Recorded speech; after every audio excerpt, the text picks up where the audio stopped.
Bonjour Tony Estanguet. Bonjour. Alors le patron du comité d'organisation des Jeux Olympiques est content de voir cette flamme comme ça qui traverse la France. On va y voir dans quelques instants des images. On est ici à Cannes, on a vu la flamme monter les marches du Festival de Cannes.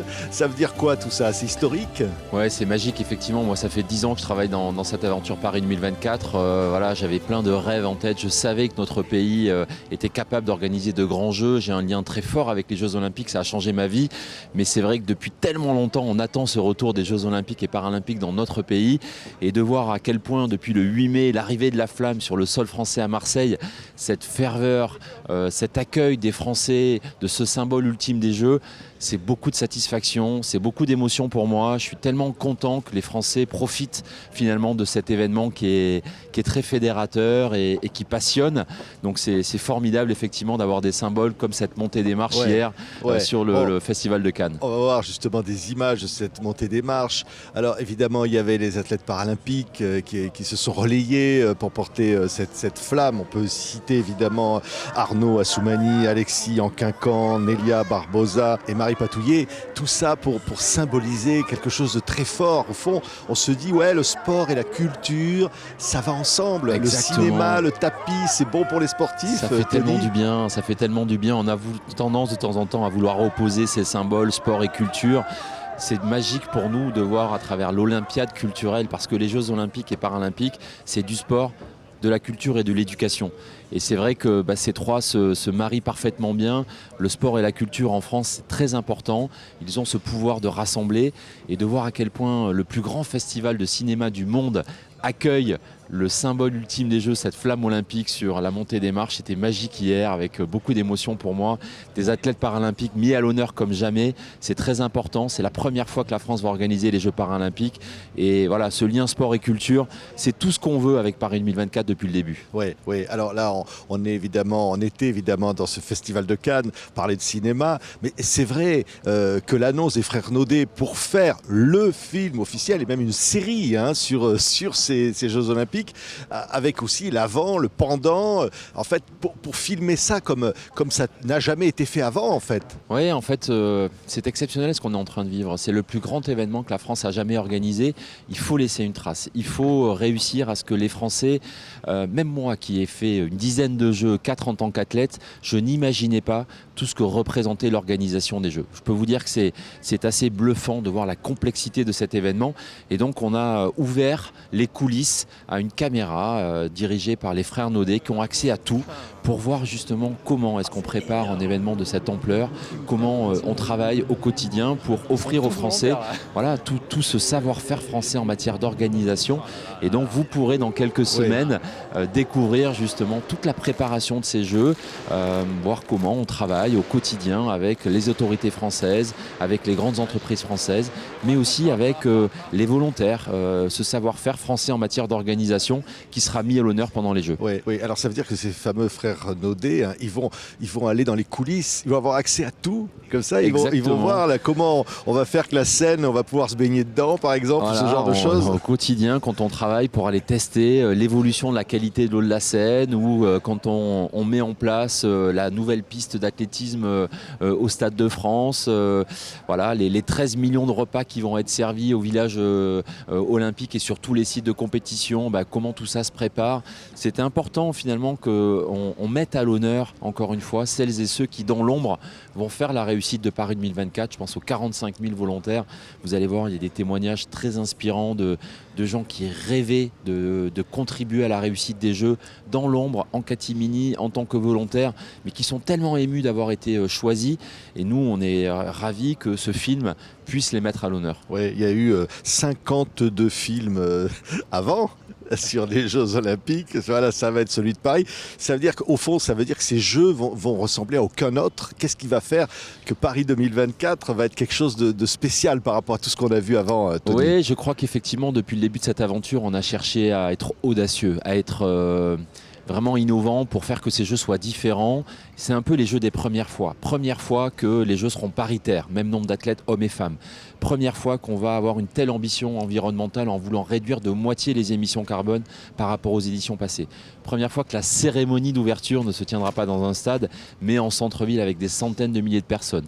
première fois que les compétitions vont être dans des lieux aussi emblématiques, culturels comme les jardins du château de Versailles, le Grand Palais, les Invalides, la place de la Concorde, pour mettre à l'honneur le meilleur de notre pays, le sport, la culture, les émotions seront une tribune finalement de ce que notre pays peut offrir au monde. Et donc oui, on s'attelle à chaque fois à innover, et même sur le film officiel, voilà, traditionnellement c'est un film qui est diffusé 6 mois après la fin des Jeux. Eh bien là, ce sera une mini-série. Il y aura aussi ce film officiel 6 mois après les Jeux, mais on va commencer même avant le début des Jeux avec des premiers épisodes qui seront diffusés dans les semaines qui précèdent le début des Jeux. Ouais, ouais. Alors là, les athlètes sont presque déjà dans les starting blocks. Comment ça se passe en coulisses, Tony, là? Parce que là, on est la pression vraiment monte, là. la pression monte on forcément. pense déjà aux médailles, on pense aux médailles. Est-ce qu'on va être prêt? On travaille dur pour que tout soit prêt. On est en train de récupérer les clés de tous les sites. Toutes les infrastructures sont quasi terminées. Et donc maintenant, les équipes de Paris 2024 préparent ces infrastructures pour que la fête soit belle, qu'on offre à la fois aux athlètes et aux spectateurs des moments d'émotion. Et puis ensuite, on va s'effacer et laisser toute la lumière aux athlètes qui vont nous émerveiller tous les jours. Voilà, ça va être à travers 54 sports, 15 000 athlètes du monde entier qui vont être les stars de ces Jeux. Et nous, on travaille dur pour leur offrir un moment d'émotion incroyable. Inoubliable. Tony, je crois, 4 fois en tant qu'athlète au JO. Qu'est-ce qui fait que c'est complètement spécial? Enfin, c'est banal ce que je demande, mais j'imagine que c'est un truc qui quand on est athlète magique, et qu'on participe à des Jeux... Je me souviens de mon premier souvenir des Jeux, j'avais 10 ans, c'était à la télévision, c'était un certain Carl Lewis qui devenait champion olympique. C'était juste un grand moment d'émotion à la télévision. Plus tard, j'ai eu cette chance de réaliser mon rêve de devenir athlète. C'est vrai que dans un sport comme le mien, le canoë-kayak, se retrouver aux Jeux Olympiques, représenter son pays, la France, être aux côtés des plus grands athlètes de légende du sport français. À l'époque, pour moi, c'était David Douillet, c'était des Marie-Josée Pérec.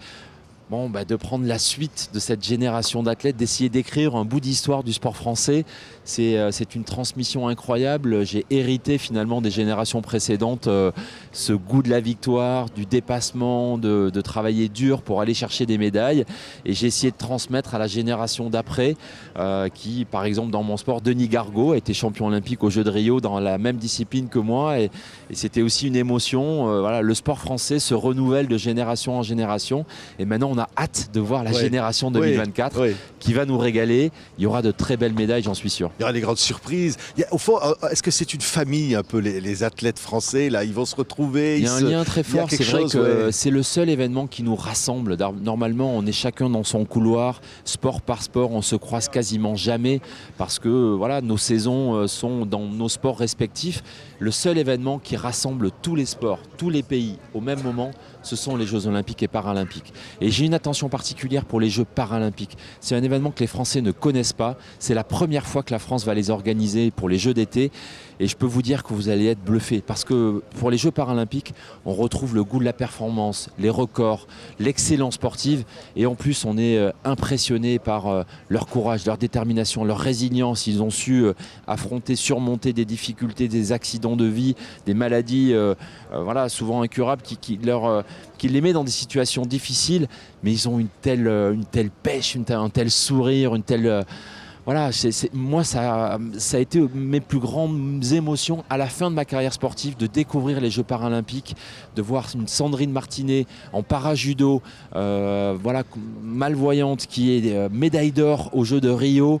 Ça a été vraiment une émotion très forte pour moi. Donc vraiment, je dis aux Français, regardez ces Jeux Paralympiques, vous allez voir, ça va être un très grand moment d'émotion. Oui, Coubertin disait que l'important était de participer, mais même si on échoue, il y a quelque chose, il y a une tension. Au fond, c'est quand même être là. C'est un rendez-vous d'une vie. C'est vrai que, encore une fois, les Jeux, et c'est la flamme olympique aussi qui nous raconte cette histoire depuis 2800 ans, depuis Olympie, les Jeux antiques. Les Jeux ont ce côté un peu... irrationnel de nous rassembler. C'est un moment de paix, de transmission, d'émotion. Et quand on est athlète, on sent cette ferveur, on sent cette émotion qui opère à chaque magie de chaque édition des Jeux. On sera les 33e Jeux de l'histoire. Mais c'est vrai que pour Paris, ça va être des jeux différents, des jeux audacieux. Et moi, je travaille dur pour que la France rayonne vraiment dans le monde entier. Mais quand on voit le monde, tout ce qui est terrible aujourd'hui, les guerres et tout, on se dit les jeux peuvent envoyer un message de paix. Là, ces jeux de Paris peuvent faire... On a besoin de ces moments d'union, de rassemblement, de fédérer les gens de tous les pays, de toutes les cultures, de toutes les classes sociales. C'est vrai qu'il y en a un peu pour tous les goûts, tous les sports, tous les pays. Vous serez forcément surpris. Il va y avoir de la dramaturgie, des moments de victoire incroyables, des déceptions aussi, parce que dans le sport, forcément... des pleurs. Voilà, des pleurs. J'y ai été dans cette situation au Jeux de Pékin en 2008. Je suis complètement passé à côté. Ça a été pour moi terrible. Mais c'est important aussi d'apprendre à perdre, d'avoir cette leçon d'humilité que le sport vous apporte et de se relever d'échecs. On est, entre guillemets, rattrapé à la petite cuillère par certains qui vous redonnent confiance. Et c'est ça aussi le sport, c'est une leçon de vie.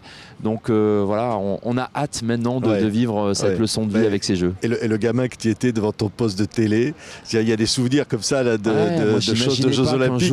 Qu'un jour, c'est toi qui allais organiser ça. C'est incroyable ce parcours de vie, comme quoi le sport... des souvenirs, faites du sport parce que c'est vrai que c'est des moments assez exceptionnels où on apprend tous les jours à dépasser ses limites, on fait des rencontres exceptionnelles et ça peut amener loin. Voilà. Qui aurait cru qu'un gamin de Pau, du sud-ouest, qui a fait du canoë-kayak dans sa vie, se retrouverait dans l'organisation du plus grand événement planétaire. Donc voilà, moi je dois beaucoup au sport, je dois beaucoup aux jeux, je dois beaucoup à mon pays et je suis très heureux aujourd'hui d'être impliqué dans cette aventure. Fébrile un peu là quand même. Quand même, il y a de la tension, il y a l'adrénaline, la pression monte, mais j'aime ça quand même. C'est comme un sport, c'est du sport d'organiser les jeux, je peux vous le dire. Merci Tony. Merci d'avoir été notre invité ici à Cannes.